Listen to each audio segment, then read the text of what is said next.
Lalo pa pong lumapit sa lupa ang bagyong Marce dahil dito nakatas ang signal number 1 sa Bataan at Zambales. Sa taya ng pag-asa huling namatan ng bagyo sa layong 240 kilometers sa kanluran ng Iba, Zambales.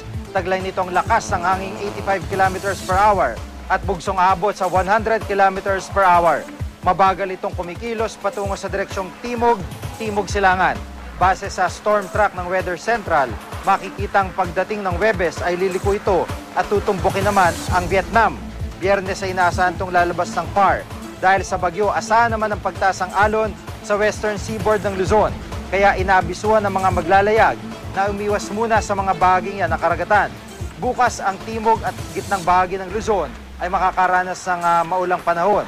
Dito po sa Metro Manila, mataas pa rin ang tsansa ng pagbuhos ng ulan mula umaga hanggang gabi. Kaya ihanda na po ang inyong mga panangga sa ulan.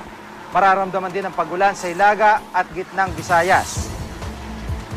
Samantala, mas maliwalas na panahon naman ang asahan sa Mindanao. At para po sa karagdaga weather update, puntahan lang ang GMA News Weather page o Facebook page.